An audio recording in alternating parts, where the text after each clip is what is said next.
TCP, Transmission Control Protocol.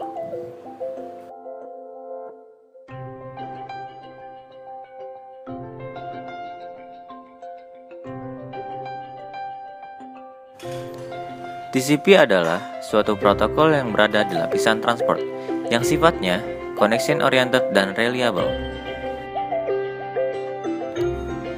Berikut ini adalah contoh control layer pada arsitektur TCP/IP. Application,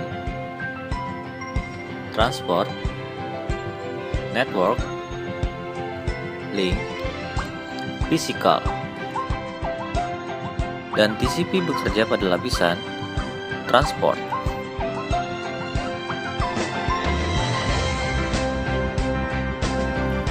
TCP bekerja dengan beberapa karakteristik. Yang pertama yaitu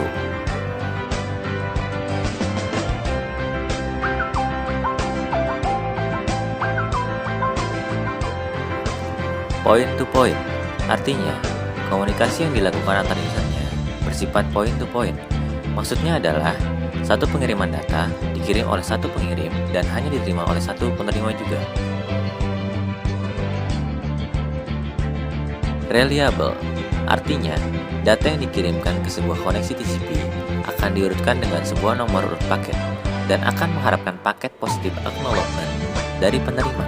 Jika tidak ada paket acknowledgement dari penerima, maka segmen TCP akan ditransmisikan ulang pada pihak penerima. Segmen-segmen duplikat akan diabaikan.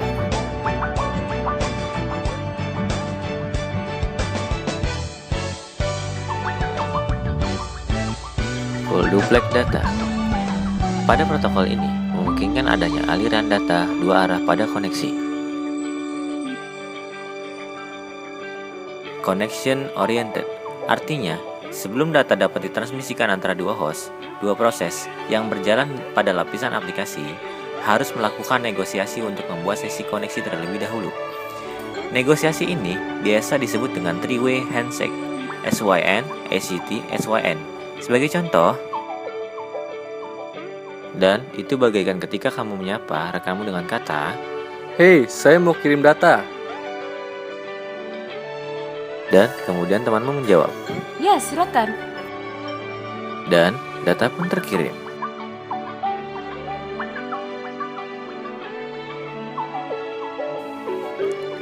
Protokol ini digunakan di beberapa aplikasi dalam penggunaannya, antara lain HTTPS, FTP,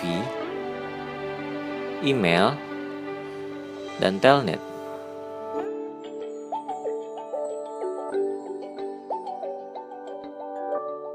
Lantas, bagaimana sebuah data bisa dikirim? Ya, data dengan mudah dapat dikirim. Anda hanya tinggal mengirim data ke teman Anda mengirim kepada Anda. Tapi, apakah prosesnya semudah itu? Mari simak penjelasan berikut.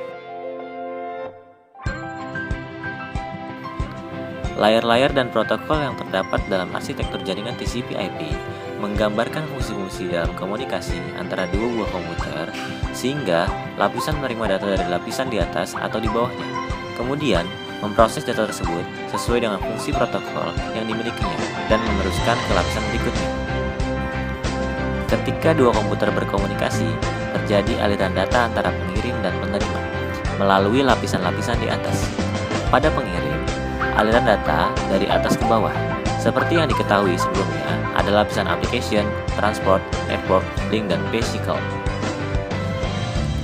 Dan data informasi tersebut akan diubah menjadi header dan data. Header berisi informasi mengenai urutan, segmentasi untuk menjaga integritas, dan bit-bit parity untuk deteksi dan koreksi kesalahan. Kemudian akan memasuki lapisan transport pada tahapan selanjutnya. Dari lapisan transport, data yang telah diberikan header tersebut diteruskan ke lapisan network. Pada lapisan ini, terjadi penambahan header oleh protokol yang berisi informasi, alamat tujuan, alamat pengirim, dan informasi lain yang dibutuhkan untuk melakukan routing. Terakhir, data akan sampai pada physical layer yang akan mengirimkan data ke dalam bentuk besaran-besaran listrik atau fisik seperti tegangan, arus, gelombang radio, maupun cahaya sesuai media yang digunakan. Di bagian penerima, proses pengolahan data mirip seperti di atas, hanya dalam urutan yang berlawanan, dari bawah ke atas. Ya, dan seperti itulah TCP.